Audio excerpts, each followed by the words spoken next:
Emma, sit at the far end. The words landed like a slap, but I didn't flinch. I gave my mother a quiet nod and walked past the long dinner table adorned with lit candles, perfectly arranged cutlery, and crystal glasses, straight to the least desirable seat near the kitchen door. I didn't expect a warm welcome anyway. It was my brother Tyler's birthday, and I wasn't exactly the pride of the family. Before we begin, drop a comment and tell us where are you from, and from which city you're watching our videos.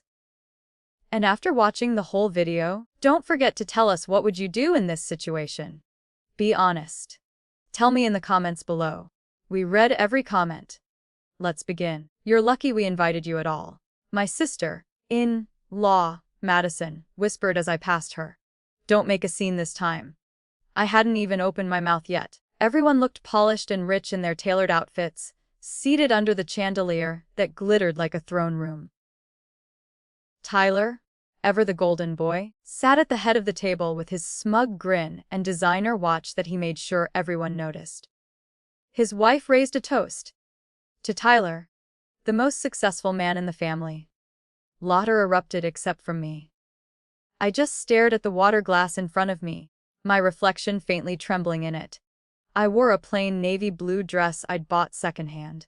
My hands were rough from double shifts at the warehouse and late-night cleaning gigs. I didn't belong in this room, and they all wanted me to feel that every second. That's when Grandpa cleared his throat. The room hushed. Even Madison froze mid-sip of her overpriced wine. Grandpa Howard wasn't just respected, he was feared. 83 years old, but with eyes sharp as razors and a cane that slammed more verdicts than any courtroom judge. He turned his head slowly, eyes locking directly on me from the far end. "Emma," he said, voice calm, but echoing across the room, "is the $5,000 I send you every month enough?" My stomach dropped. The air turned solid. My fork hovered in midair. I blinked. Which money? Dead silence. Utter raw unfiltered silence. My mother's fork clinked against her plate and dropped to the floor. Even Tyler's expression cracked, brows furrowing, jaw tightening. But Grandpa narrowed his eyes like he'd just confirmed something he already knew. Then, with deliberate strength, slammed his cane down on the marble floor. Bang! The chandelier above swayed slightly. He stood up slowly with effort, but power radiated from him. That's what I thought. Now all heads turned to my mother. She went pale. "I've been wiring $5,000 to your account for over 2 years, Emma. Every month, religious on the first. I thought it was helping you." I opened my mouth, but nothing came out. "I never received a dime." My voice cracked. I never saw that money." The silence turned from tense to deadly. Grandpa looked at my father now. "Richard, Marilyn," I cared to explain. My dad's face flushed red. We used that to help with Tyler's startup. You told us you wanted to help the family. You thought, Grandpa interrupted, that you'd steal from your own daughter, use my money, and lie about it." My mom's hands trembled. "Howard, we were going to tell you. We meant to." Grandpa laughed, a dry, bitter laugh that sucked the air out of the room. "You meant to." He pointed his cane at them. "You too smugly told me for years that Emma didn't need help, that she was too proud to accept my money, that she didn't want charity, and all that time you were funneling into Tyler's account." Tyler stood up. "Grandpa, I didn't know. I swear I didn't." "Sit down," Grandpa roared. He did. My eyes were burning, but I refused to let the tears fall. "Not now." I slowly stood up. "You told Grandpa I didn't want his money." I looked at my mother. "You told him I didn't need help." Her voice broke. "It wasn't like that. How many times did I cry to you, begging for help with rent?" My voice shook.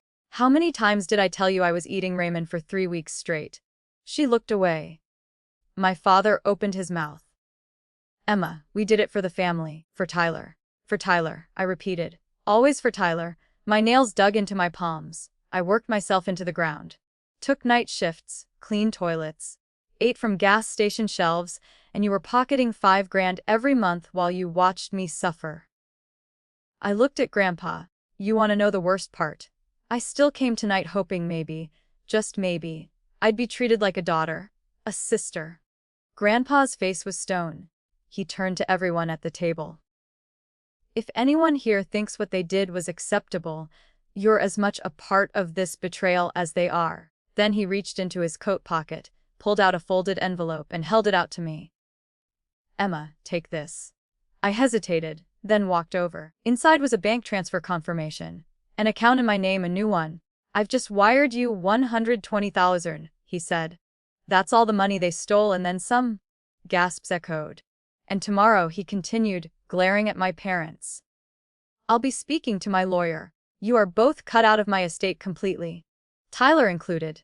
Tyler, shut up. What, Grandpa? No, you can't do this. I can and I just did. Then he looked back at me. Emma, would you like to switch seats? Or better yet, how about you sit at the head of the table now? I didn't answer. I didn't have to because, for the first time in that family's twisted history, I wasn't the outsider. I was the reckoning. I didn't sit at the head of the table. Not that night. I quietly took my purse and walked out of the dining room without touching a bite of the filet mignon they'd served. I didn't need a throne. Not then. What I needed was air. The cold hit me as soon as I stepped outside. I stood on the porch, staring out at the dark trees swaying under the night sky, my fingers shaking. I didn't know if it was from rage, grief, or shock. Maybe all three. Behind me, I heard the door creak open. Footsteps. Then Grandpa's voice. You handled that better than I expected. I turned slightly. Better than I expected. He walked up beside me, slower now without the fury keeping him upright. They've always underestimated you, Emma, even as a little girl. I said nothing. Then I asked, why didn't you ever call me? Ask if I was okay. He looked at me, guilt heavy in his eyes. Because I believe them. I'm sorry for that. Truly, I nodded slowly, swallowing the lump in my throat. I don't need their pity anymore. No, he agreed. You need justice? And you're going to get it. 2 days later, I got a call from his lawyer. Turns out, Grandpa had already rewritten his will. That envelope he gave me, it was only the beginning. Tyler wasn't just removed. So were my parents. Everything, the lake house, the business shares, trust fund was being transferred to me and people started calling. First, my mother, she left a dozen voicemails crying and begging. Emma, please, we didn't know it would go this far. Can we talk? Then my dad. You're tearing this family apart. Over what? Money. Tyler didn't bother with fake tears. He just sent one message. You'll regret this. Enjoy being alone. But I wasn't alone because as the truth spread, people began to talk. Aunt Caroline called and admitted she'd always wondered why I looked so tired. Uncle Drew confessed they were told I had mental issues and was too unstable to handle money. They lied to everyone about me to control the narrative, and I let them until now. Later that week, I walked into a local law firm downtown in jeans and a turtleneck, hair tied back, no makeup. Grandpa had set up everything. An office, a business name, my name, Emma Howard Financial Solutions. He didn't just give me money, he gave me a future, a real one. And I was going to build it from the ground up with, or without anyone from that toxic house ever looking my way again. It didn't take long before the backlash began. The family didn't stay quiet. Madison was the first to post something. One of those carefully curated Instagram stories showing her sipping wine, laughing with friends, typing out, "Some people don't deserve second chances. Entitlement is ugly." She didn't mention my name, but everyone knew who she was talking about. Then came Tyler's podcast interview, which he never thought I'd see. Sometimes when you give money to the wrong people, they think they earned it. It's sad, really. I didn't respond. Instead, I focused on building what Grandpa handed me. I arrived at the new office every morning before 7:00 a.m. It was small, 2 rooms, and a front desk, but it was mine. I met with clients, took business development courses, and learned how to handle finances the way Grandpa once had. I didn't use his last name publicly. I wanted to make something that couldn't be claimed as a handout. Meanwhile, Grandpa wasn't staying quiet. He told every friend, every investor, every business partner in his circle exactly what had happened. And it worked. The more the truth spread, the more people started pulling away from Tyler and my parents. Tyler's startup lost 3 big clients in 2 weeks. My father's name was quietly removed from the board of a foundation he chaired for over a decade. And my mother, she stopped showing her face at the country club altogether. Still, they refused to apologize. One night, months after the birthday dinner, I got a knock at my apartment door. I peeked through the peephole. Tyler, he looked desperate, disheveled, eyes tired. I opened the door only slightly. "What do you want?" He shoved his hands in his pockets. "I messed up." I said nothing. I didn't know about the money. I didn't know they were lying to Grandpa. "Then why mock me every year for not having a real job?" I asked. "Why call me a burden? Trash." He didn't answer. He didn't have to. I started closing the door, but he stopped it. "Emma, please just tell him to undo the will or split it. I'm your brother." I looked at him dead in the eyes. "No, you're the man who laughed while I struggled," and I shut the door hard. That night, I sat alone at my kitchen table, tears threatening again, not because I was sad, but because for the first time in years, I didn't feel powerless. A month later, I found a dusty box outside my office door. No name, no note. I brought it inside and opened it. Inside were photographs, hundreds of them. Old family albums I hadn't seen since I was a kid. Pictures of me and Tyler at the park. Me helping Mom in the kitchen. My hand clutching Grandpa's when I was 5. At the bottom was a letter from Grandpa. "Emma, these photos are yours. They tried to erase your place in this family, but I never forgot who you were. Keep them. Frame the ones you love. And always remember, no matter how they treated you, your roots run deeper than their lies." I cried not because of the past, but because someone finally saw me. That same week, I was invited to speak at a local women's business conference. One of Grandpa's old friends had recommended me, and apparently, my reputation for financial guidance had begun to grow. I stood on that stage in a navy blazer, hair pinned neatly, facing over 200 women from all walks of life. And I told my story, not the sanitized version, real one. I wasn't born poor. I was made poor by a family that decided I wasn't worth investing in. Gasps, murmurs, and when I begged for help, they told me I was dramatic, lazy, useless. All while collecting checks with my name on them, the applause. When I finished, it shook the room. Later, as I packed up my things backstage, a woman approached me in tears. "My daughter went through the same thing. You have no idea what your story just did for me." I smiled, took her hands gently. "Then tell your daughter this. She's not broken. They are." That night, as I walked back to my apartment, I passed by the restaurant where Tyler and Madison once hosted their anniversary dinner. Their faces used to be plastered across the glass windows in a framed photo. Now that frame was gone, replaced with a for lease sign. Lost the lease. Another business gone. My phone buzzed. A message from Grandpa. "They finally realize who the real legacy is, kid. Proud of you." I stared at the screen for a long time. I wasn't chasing approval anymore. I wasn't seeking revenge. I was simply becoming me. 3 months later, I stood outside the house I grew up in, not to visit, not to beg, to buy it. After Grandpa cut them off, my parents had tried everything.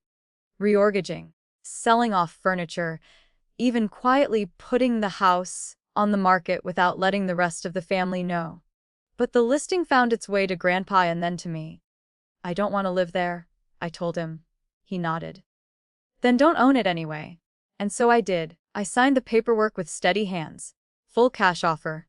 No negotiation. The realtor, a middle-aged woman with sharp glasses, smiled awkwardly when she realized who I was. "You know your parents will have to be out by next Friday," I said. "That's fine. I'll give them until Monday." I never went inside. Didn't need to.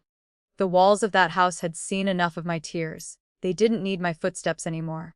Instead, I focused on the life I'd built. The office expanded.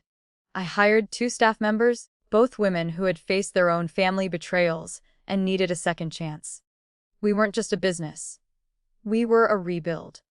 On a rainy Friday morning, I got another letter, handwritten this time from my mother. "Emma, I know you have every reason to hate me. I failed you.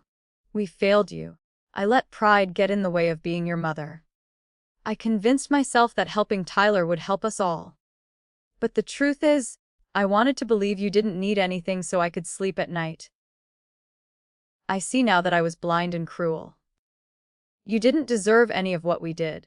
I won't ask for your forgiveness, but I hope someday you find peace, Mom. I sat still for a while, rereading those words. No excuse in the letter, no manipulation, just regret. And oddly, it didn't feel like victory. It felt like release. I didn't call her. I didn't tear it up either. I simply folded it, placed in the drawer with Grandpa's letter and the photos, and closed it because that's where it belonged in the past. The next week, Grandpa hosted a small gathering at his home. Not a grand event, just a quiet evening with a few old friends, some jazz music, and fresh lemonade. He pulled me aside near the fireplace. You know, he said, when I found out they stole from you, I blamed myself the most. I looked at him. Why? Because I gave them the rope to hang you with. I took a deep breath. You also gave me the tools to cut it. He chuckled. Then he handed me a worn-out leather book. What's this? My original ledger from the first business I ever ran. I want you to have it. I flipped through the pages, yellowed paper, faded ink, scribbled notes and calculations. You built everything from this. I did, he said. And now you'll build even more. I hugged him. For the first time in years, I felt what a real embrace from family was supposed to feel like. Safe, steady, true. A year after that dinner, I was standing backstage again, but this time at a national conference for women in finance. Over 2,000 attendees, cameras, reporters, spotlight. When they called my name, I walked onto the stage in front of a crowd that once would have terrified me. I wasn't just someone who got a second chance. I was someone who created one, for others, for myself. As I stood there ready to speak, I looked into the front row and saw Grandpa. He gave me the smallest nod. And that's when I knew the dinner that tried to humiliate me, it ended up feeding the beginning of my rise.